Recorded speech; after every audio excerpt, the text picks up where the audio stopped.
Anh chị em thân mến, hôm nay chúng ta sẽ cùng nhau đi tìm hiểu về Thánh Giuse, con người của niềm tin.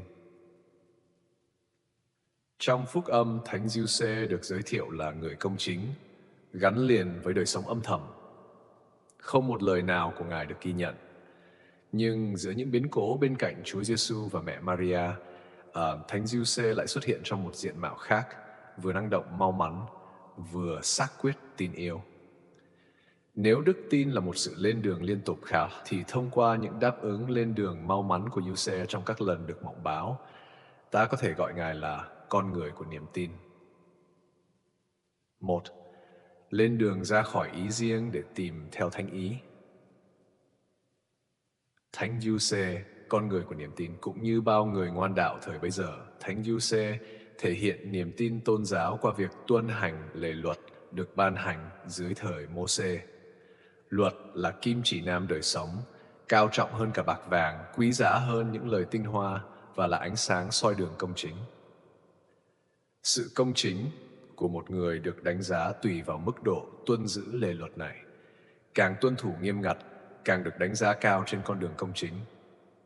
Nhưng khi bước vào chương trình của Thiên Chúa, Giuse được mời gọi phải lên đường ra khỏi ý riêng, vượt qua những khuôn khổ luật lệ để đến với thánh ý Chúa, đón nhận và tuân hành. Giấc mộng báo thứ nhất đã nói lên tất cả. Nếu theo luật lệ, Giuse, một người công chính, chẳng những không được đón Maria đang mang thai lạ về nhà, mà còn phải tố giác Maria trước cộng đồng.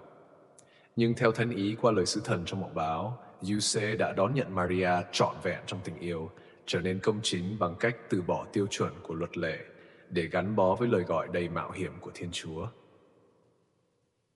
Ý Chúa thật đáng ngại, làm đảo lộn những khuôn sáo cũ để mở ra nẻo lối yêu thương.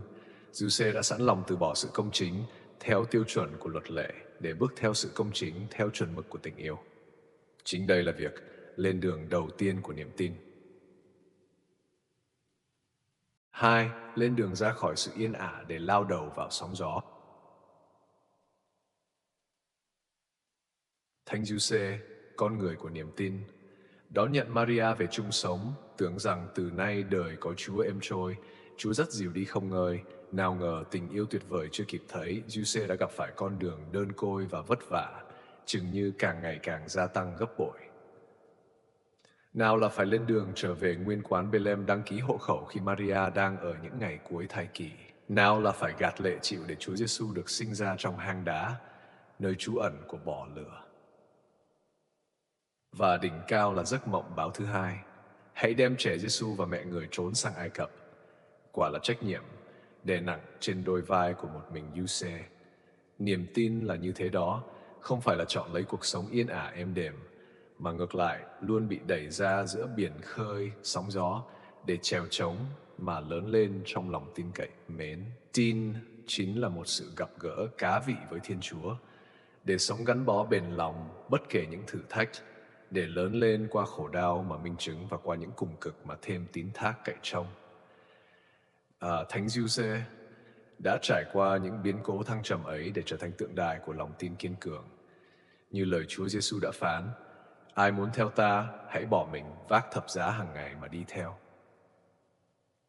Kitô hữu thuộc về Chúa Kitô cũng được mời gọi bước đi theo người.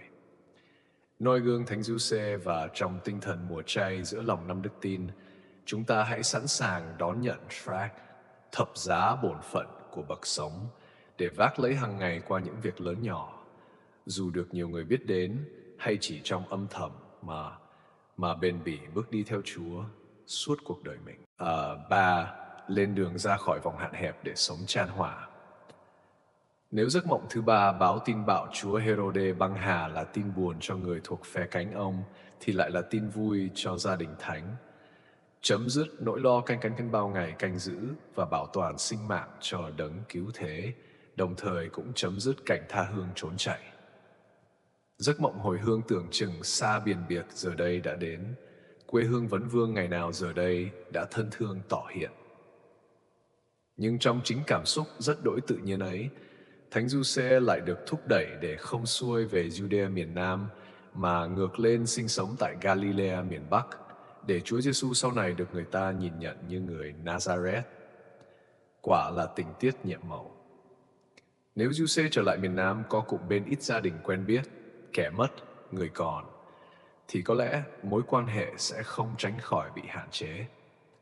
Đàng này, Ngài đi xa hơn, mạo hiểm hơn, nhưng cũng đầy tính tiên liệu, để trẻ Giêsu sau này lớn lên có môi trường rộng rãi hơn để thi thố ơn gọi đời mình. Đây không chỉ là một việc tính toán mang màu sắc xã hội mà còn là sự thể hiện một sứ mạng tôn giáo. Niềm tin không dừng lại trong vòng tròn hạn hẹp của địa lý, tình thân hay sở thích, nhưng nhất thiết phải mở ra cho hết mọi người trong sự chan hòa và lan tỏa. Đành rằng tin là gặp gỡ gắn bó với Chúa, nhưng tin cũng lại là cánh cửa mở ra cho tình hiệp thông liên đới với mọi người đồng thời, cả trong giáo hội lẫn xã hội.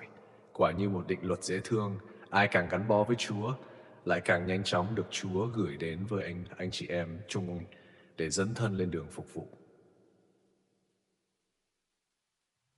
Tóm lại, chia sẻ về Thánh Giuse như con người của lòng tin, biết lên đường ra khỏi ý mình để tuân hành ý Chúa, ra khỏi sự yên ổn để dấn bước sông pha, và ra khỏi vòng cục bộ để sống chan hòa.